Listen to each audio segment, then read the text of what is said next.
Well, hello once again. We're here to reflect, respond, look for a few extra insights in today's reading. It's day 14 of our 40-day walk through Abraham's life of faith.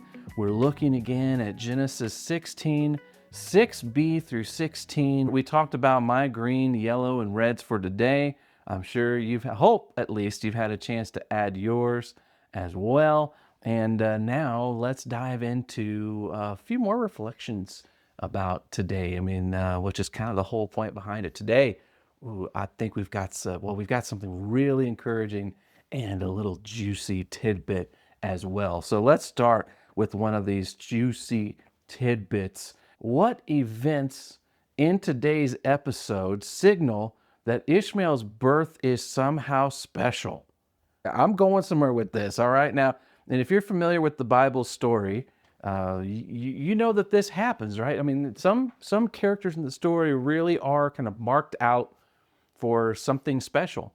The kinds of things that happen are the kind of things we're seeing happen today with surrounding Ishmael's birth, right? I mean, take a look once again. I mean, you have things like, you've got the angel of the Lord coming to announce the arrival of her son, right? First of all, predicts that it's going to be a son.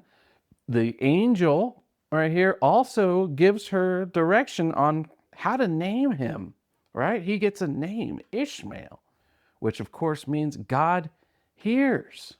He's got a prophecy about him. All right, you got something about his personality. I mean, he's going to raise his fist against everyone. He's a fighter, and they're going to fight him back. But all of this combined, right? Angelic visitor, God giving him a name and predicting his future, preserving his life out here in the desert, making sure that his expectant mother Hagar doesn't die out here alone. All of this, doesn't it really point to Ishmael having some kind of it's a special birth? This is not just anybody, it's Ishmael. All right, which that's interesting enough to ponder, but then throw this in the mix. All right, if you are Abraham, oh man, is there a chance you believe that God has given you the promised son and it's Ishmael? You know, does Abraham think Ishmael is the one? What about Hagar and Sarah? Now this is just, extrapolating a little bit, filling in the details, imagining yourself in the story. But man, if I'm Abram, my little scheme, I have ended up with a son. God preserved the son's life. God told me what to name the son and has made a prophecy and prediction about my son's future. It's just something to think about. If I'm Abraham, there's a chance that I'm thinking, this is it. I've done it. I've manufactured a response, a positive response from God on his promise of a son, right? There's a chance. I'm throwing that out there. Isn't that interesting? Abraham, maybe he thinks he got away with one here, or maybe he thinks this is how God was supposed to make the whole story work out. Now, one more thing to look at today before we go, and that is God's interaction with Hagar. It is so sweet and so special today. Have you noticed, by the way, in this entire twisted tale, this whole Sarai, Hagar, Abraham little triangle we've gotten here, that the only person God has spoken to in this entire situation is Hagar. Sarai's gotten nothing. Abraham's gotten nothing. They've had their plans and their schemes, and they've been doing it on their own.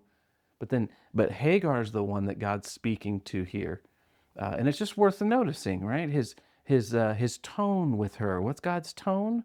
Oh, we're seeing kindness from God. We're seeing God give her hope. God's not saying you're in a great situation right now, keep it up.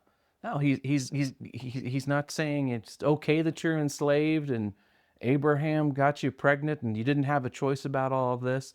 But no, he's not saying any of that, but he's giving her hope. He's giving her hope that she will survive this, that her child will survive this, that God will give her a legacy, and that her life and her struggles are seen. She's not invisible, and she matters, even if she only matters as a tool in the hands of Sarai and Abram to solve their problem. When it comes to God, God actually sees her as a person, and she matters enough for God to show her kindness, give her hope, right? And even give her a chance to see and interact with him. And in response to all that, oh, I love it. It's beautiful. In response to God's kindness, God's hope, Hagar gives God a name. And it's a name he's never had before. It's personal, just between the two of them. Did you notice that? Take a look. See this here? Oh, I love it. Right here. It says thereafter. So from this point on, Hagar uses another name to refer to the Lord. It's a new name. No one's had this name for him. It's a name just between the two of them. And it is, you are the God who sees me. Isn't it? That's amazing. Did you know that people can name God? Right? Now, it doesn't change anything about him. It's not like you give him a name and you somehow have the power of control. No, but it becomes this personal marker of who he is and what he's done for you specifically. Not only is he creator God, but he's your God, and he's in the story with you. And so you have adventures with him. And so you can give him a name. It's a way to build a mental monument to the way God has shown you his power and his grace in a life-changing way. That's what Hagar does here. We can do the same. You know, I mean, do you have a moment in your story? Maybe it's a cancer reversal. You can't explain why it's suddenly gone. Well, give God credit. Mark the memory. Maybe you call him the God who heals me. Or maybe it's an addiction. God's removed it. He's pulled you forward out of being stuck when you couldn't help yourself. Well, give God a name. Call him the God who rescues me. Hey, maybe it's something like you have a lifelong pattern of picking really, bad partners, getting yourself into all kinds of trouble with people like that you shouldn't be around, right? Until someday, for some reason, God drops a good partner in your lap, right? Why not call God by a name? Get to call him the God who didn't give up on me. The moment here where God had always seen her, but then allows her to see him. This moment, Hagar names God for it, and she carries it with her, that name, always from thereafter. I just think that's beautiful. God has plenty of names. He can have personal names too, and so maybe today's a great day as you read this story. Maybe you're out there by the well, kind of like Hagar, right? Or maybe you know what that's like to feel out there in the desert,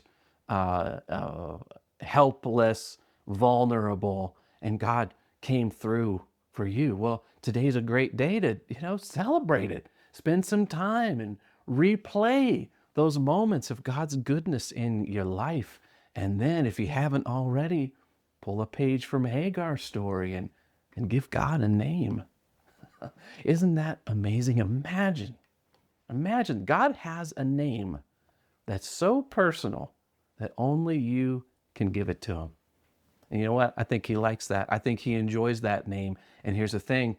He enjoys it. You need it, because it's going to carry you through your next tough time. Because in this life of faith we're walking out, we need reminders of God's past goodness as we face future challenges. And so today, if you haven't, replay those memories and maybe even give God a name.